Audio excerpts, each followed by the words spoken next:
અમે ભલે ન ચાલી શકીએ પરંતુ અમે ચૂંટેલી સરકાર દોડતી રહેશે, કહી દિવ્યાંગોએ ઉત્સાહભેર કર્યું મતદાન। લોકશાહીનું પર્વ એટલે મતદાન। સરકારને ચૂંટવા માટેની લોકશાહીની ઉત્તમ વ્યવસ્થામાં મતદારોના મતની કિંમત અમૂલ્ય હોય છે। ત્યારે આજે લોકસભાની ચૂંટણી માટે યોજાઈ રહેલા મતદાનમાં દિવ્યાંગ મતદારો પણ ઉત્સાહભેર મતદાન કરવા માટે પહોંચ્યા હતા। પોતાના મતાધિકારનો ઉપયોગ કરીને દિવ્યાંગ મતદાતાઓએ કહ્યું કે ભલે અમે ટેકે ચાલતા હોઈએ પરંતુ અમે ચૂંટણી સરકાર સતત દોડતી રહેશે તેના માટે જ મતદાન કર્યું છે। દિવ્યાંગો માટે મતદાન મથક પર ખાસ વ્યવસ્થા કરવામાં આવી છે। દિવ્યાંગોની વ્હીલચેર છેક મતદાન બૂથ સુધી પહોંચી જાય તે પ્રકારે વ્યવસ્થા કરવામાં આવી છે। સાથે દિવ્યાંગોને અગ્રિમ સ્થાન પણ મતદાન માટે આપવામાં આવી રહ્યો છે। મતદાન બૂથ પર દિવ્યાંગોને માન સન્માન સાથે સુરક્ષા કર્મીઓને પણ મદદરૂપ બનતા હોવાનું સામે આવી રહ્યું છે। દેવાંગી ચાવડાએ કહ્યું કે હું છેલ્લા 4 ચૂંટણીથી મતદાન કરું છું।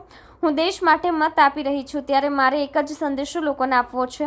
આપણે જે પક્ષ કે ઉમેદવારને મત આપવા ઈચ્છતા હોઈએ તે આપણો અમૂલ્ય મત આપવો જોઈએ, કારણ કે આપણા મતનો અધિકાર આપણને બંધારણે આપ્યો છે।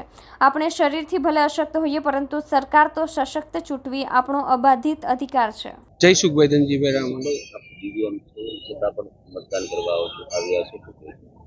બસ જો દિવ્યાંગો માટે આમ તો સારી વ્યવસ્થા કહેવાય કે સાહેબો લોકો બધા સારી હેલ્પ કરી છે અને કોઈ તકલીફ અમને પડવા નથી દીધી કે અંદર ઠેઠ રૂમ સુધી આપણને સહયોગ આપ્યો છે સારો એવો।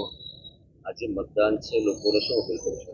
બસ મતદાન આજે પર્વ સારો કહેવાય કે ભાઈ બધા લોકોને એમ કહેવા માંગુ છું કે બધા મતદાન જાજુ કરે અને સારું કરે, આપણા દેશને આગળ લાવવા માટે સહયોગ આપે કે બને તેટલું સારું મતદાન થાય અને વધારે પ્રમાણમાં મતદાન થાય તો એટલું આપણે માટે સારું કહેવાય સ્વતંત્ર દેશ માટે।